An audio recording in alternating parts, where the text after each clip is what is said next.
Good evening, everybody. Welcome to the You Are Worthy Network. I am Steve Wormer coming live to you tonight. I'm so excited for a couple of reasons. Number one, this is our first live interview within the network, and I want to thank all of you that have already joined and are watching tonight. And I'm also excited because I've got a dear friend with me tonight, and I think you're going to really enjoy getting insights into what he does and who he is. And so at this time, I'd like to welcome Jerry Roisentul to my audience. Welcome, Jerry.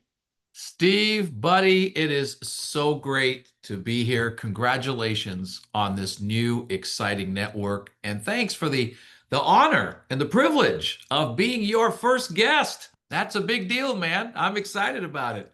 Oh man, I'm super pumped up to have you. So Jerry, tell everybody a little bit about yourself. Where are you from? How'd you get there? Tell me a little bit about your family. Sure. I was born and raised up in West Los Angeles, California, kind of near Santa Monica and Venice. That's where I grew up. It's just myself and my brother. My brother's name is Gary. And I think that my parents were evil for doing that because when we were young, growing up, all we would hear was airy, and both of us would come running all the time, knowing one of us was in trouble, the other one wasn't. So I think it was my parents' way of just making it easy. But my brother Gary's 6 years younger than I am. He still lives in LA with my sister-in-law and my niece. I moved down here to the desert out in Palm Springs almost 32 years ago when my father basically told me, dude, it's time for you to get out. And I'm like, okay. And it was just, I couldn't afford to live in LA. And I was a real estate broker at the time. And I had a friend who had a mortgage company out here that was dying to get me out here. And so I moved down to the desert 32 years ago. Started out in the mortgage profession, had a whole lot of other great opportunities that came my way from that point. And I've been actually living out here in the desert for 32 years now. Yeah, 32 years. God, that's a long time. 32 years, almost half my life. So that's why. And today, just for all of those watching, it's 117 degrees out here in the beautiful desert I live in. That's so funny you mentioned that. I was just about to say, tell everybody how hot it is there today. People are grilling eggs on the sidewalk, quick and fast. Right. Short order cook as a side hustle. That's a good way to make extra money out here in the summertime, man. Yeah, absolutely. So do you have a lot of your immediate family around you? No, my mom, who bless her heart is still 87 and going strong. She lives down here about 15, 20 minutes from me. My son, still lives here with me.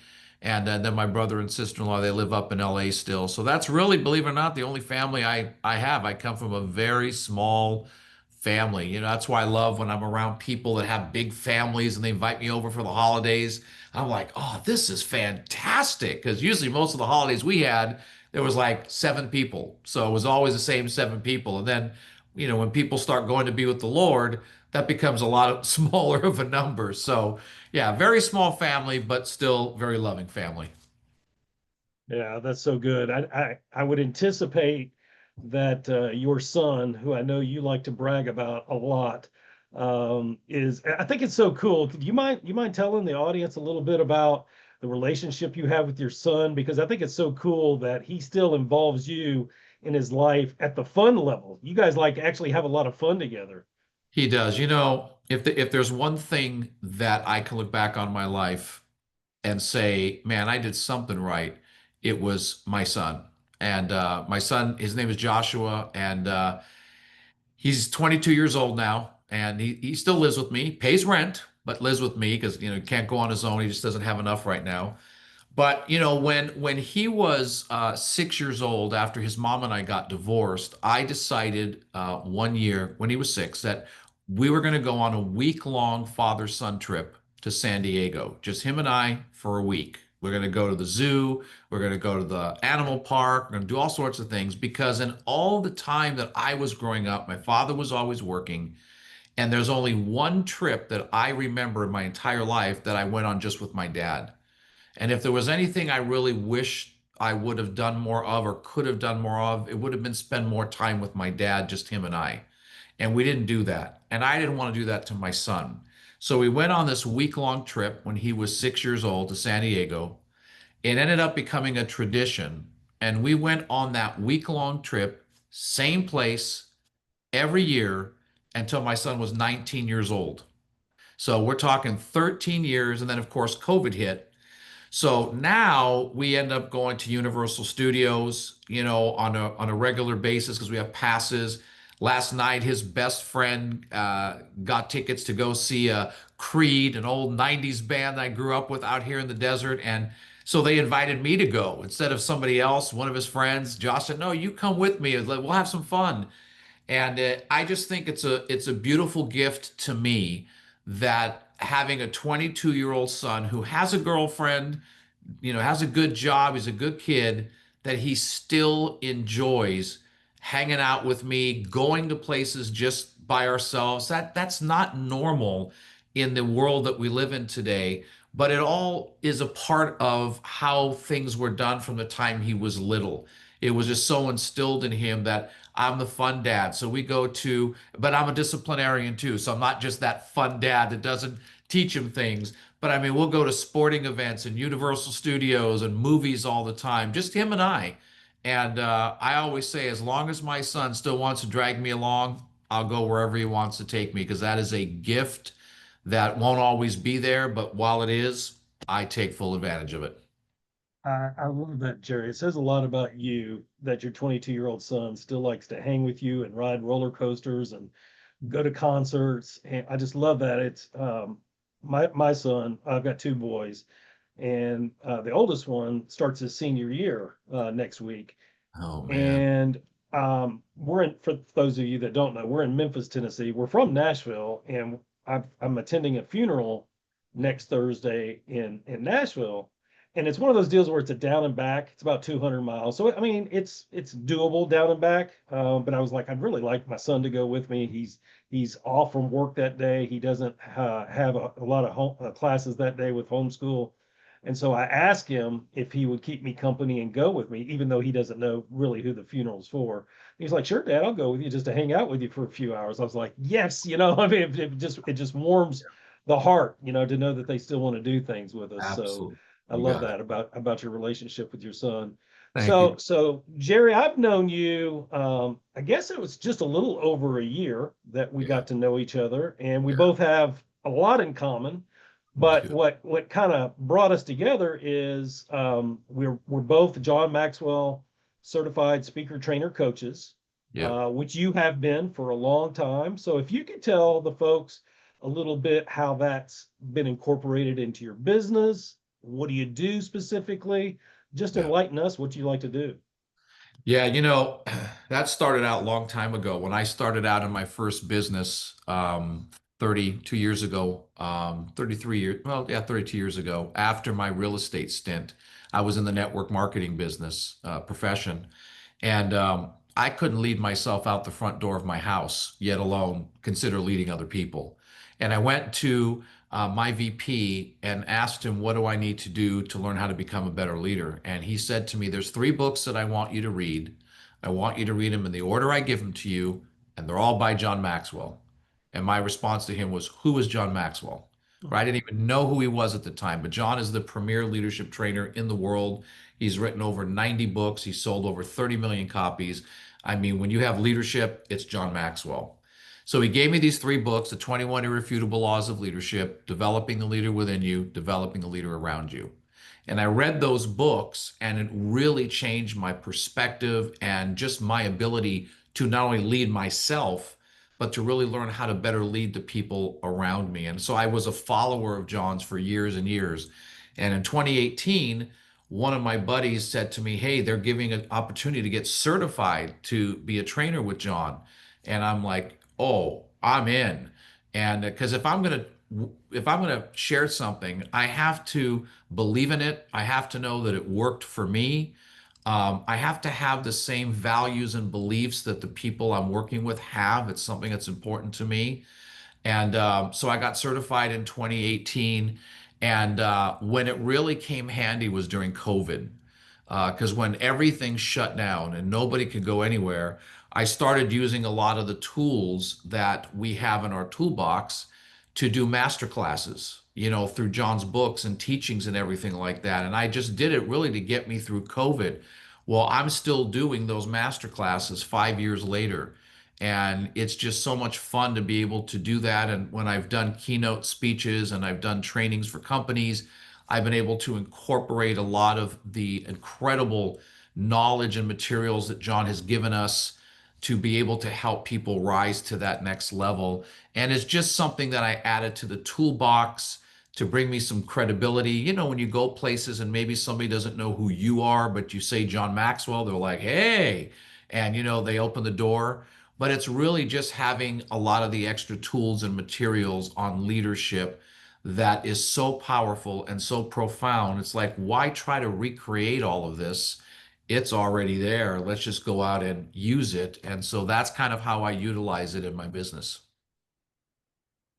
So is there something presently that you're working on that's just got you fired up? You just can't wait to tell the world what it's going to be. It's kind of covert. Can you give us a little peek right now? And the reason I ask that is I know you have coached people in various programs. You have spoken on virtual stages, on live stages all across the country. By the way, if you're listening and you're looking for a speaker, Jerry is a very inspiring, not just an informational speaker, but he's a transformational speaker. I don't know if he markets himself like that, but I've No. heard video clips of him speaking. He will keep you on the edge of your seat. But what are you working on right now that's got you fired up? Well, Steve, if I tell you, no, I'm just kidding. No, what I'm doing is really just there's two angles to it. So one of it is really working on um, getting into organizations that are looking for speakers for their events, keynote speakers that can come in and deliver a message of hope, encouragement, and information that will turn into transformation. I love doing that, so I'm in the process of putting that together so I can get myself out there and be able to speak at more events and more functions that companies and organizations have. But I'm also really excited about my coaching program that I've developed. And the coaching program that I've developed is called the Confidence Accelerator. And a lot of times with entrepreneurs, one of the things that I find is that we're not achieving what we're capable of achieving because we lack the confidence for various reasons. And part of the program is really helping people to dig deep into what is causing their lack of confidence, fear, doubt, imposter syndrome, discouragement, depression, frustration. What is it? And then where did that come from? Where did that start? And so many times as coaches, we don't always want to do the back work with people, but it's the back work with people that helps us transform them because it's the idea of going, oh, yeah, you've got a root in your garden. Okay, well, we'll just leave it there and let's move on. And the difference between going, you got a root in your garden, let's go find out where it came from. Let's yank that puppy out of the ground and let's get you on solid ground. And so it is a 6 week interactive program. It's not just me, talking at people. It's really us working together. It's almost like a group work session that I do with people. And the responses that I've received and the transformations that have happened because of it is so rewarding when I see people that just walk out with better confidence in themselves, in their company, in their products, in their way to present. So it's not just the confidence in yourself that is a part of it. It's the confidence in how you speak, how you do presentations, how you close. All of those areas take confidence. And if any one of those areas that you're trying to work on, you lack the confidence to do it, you're never going to be great at it. So I try to come from all different angles when I work with people and also try to customize it. I don't necessarily have the coaching in the box program where it's like here's six, here's six pillars. We're going to go through all of these. I mean, I do have them, but really what's more important for me is finding out what's important to that person so that I can really work on the things that matter to them right now and help them move forward faster. And so I am really excited. I just took my first 3 or 4 people through this new program, and 3 of the 4 people decided to go on for another 6 weeks after that because we were getting such traction. The other person just, it was a time issue. They just couldn't do any more right now. But, 3 out of 4 people wanting to move forward and say, let's go do another 6 weeks, shows me that, I'm on to something, something's working, it's really helping people. So I'm very excited about that. Something's kind of getting in that explanation about you work with people with, these are more my words, but I'm trying to recall some of yours too. Imposter syndrome, maybe lack of self-love, limited thinking, that whole umbrella.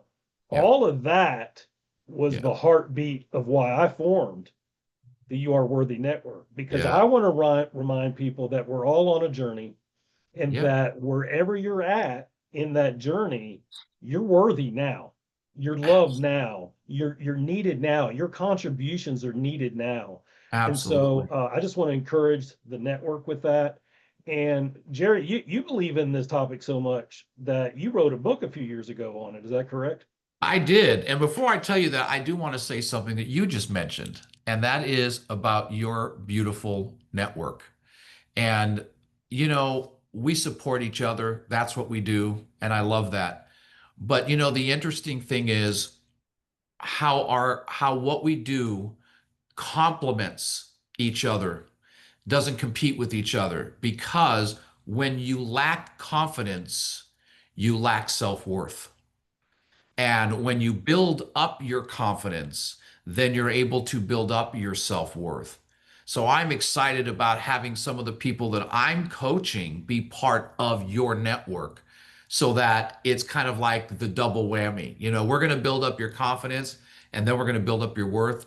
Because, Steve, I'm telling you, as I talk to people, one of the things that saddens me is how many people have this unbelievably low self-worth, that they don't believe they're worthy of this, of that. And all of that comes from their past, which is why I said you can't just look at the root and walk past it. You're going to have to go and yank it out, or you're going to keep going back.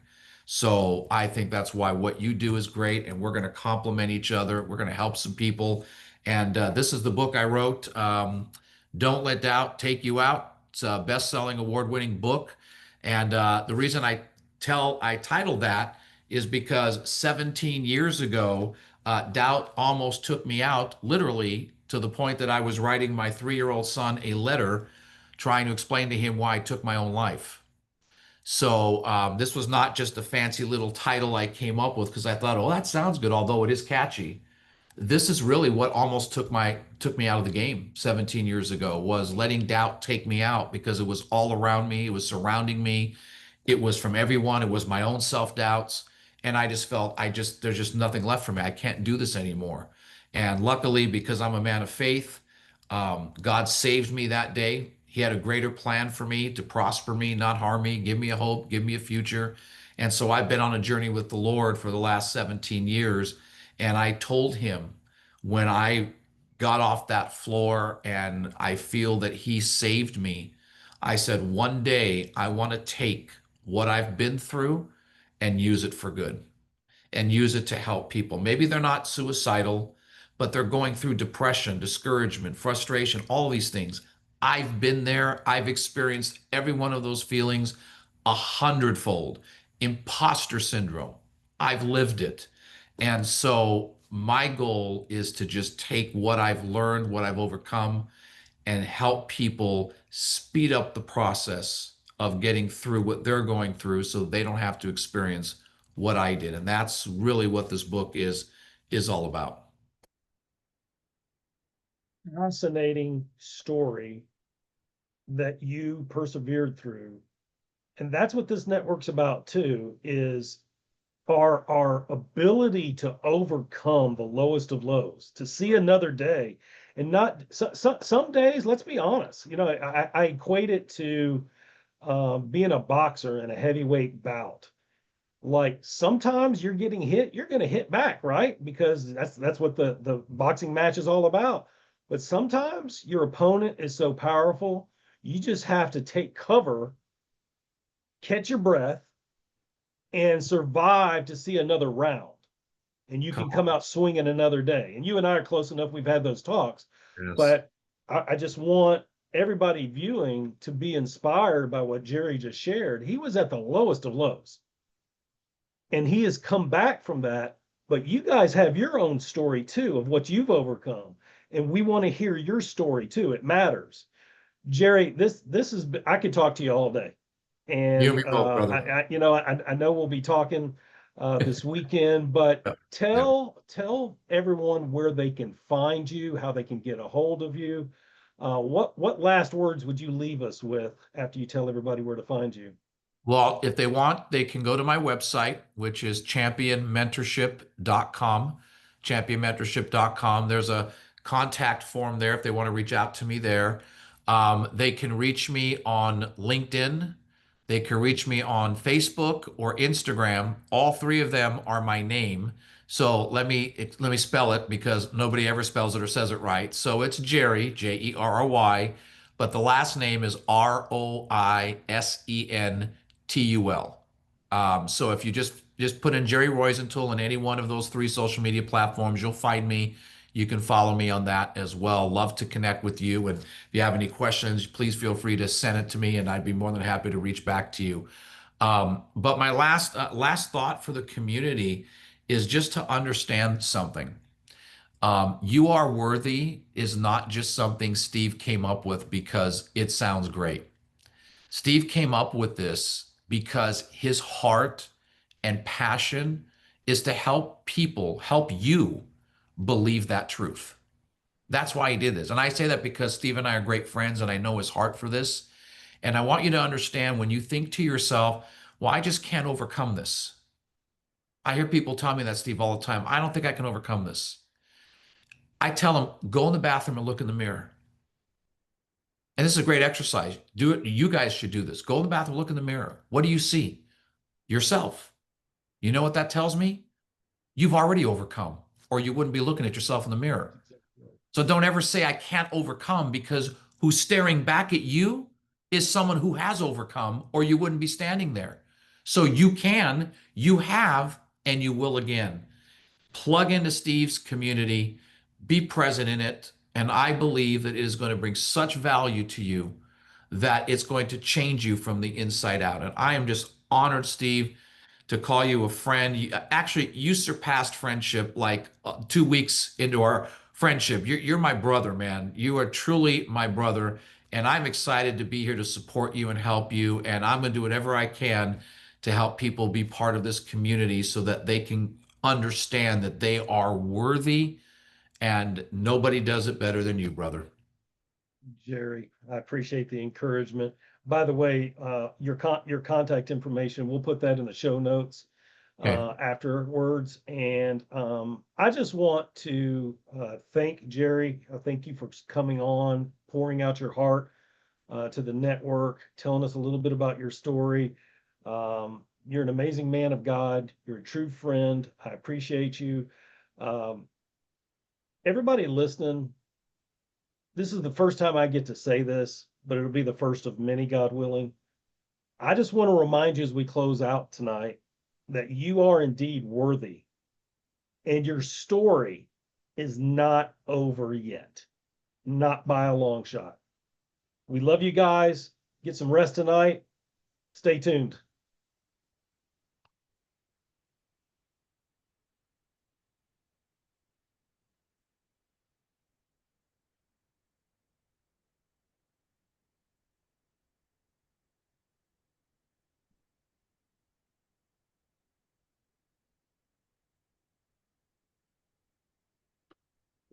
Okay, we're not live. Now, if I could find the stop recording button, there we go.